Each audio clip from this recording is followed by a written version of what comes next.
So mga idol, bumili lang tayo ng ordinary na oil para lang may pandagdag tayo dito kasi hindi pa tayo nakakapagpa-change oil baka next month pa.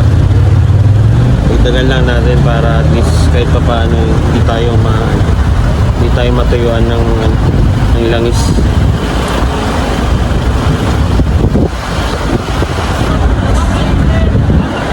Dagdagan lang natin at mga kalahati.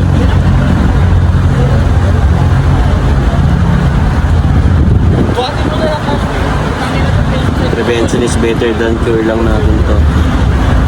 Mahirap na tayo magkaroon ng problema na kapag kasama natin yung mga pasahero natin.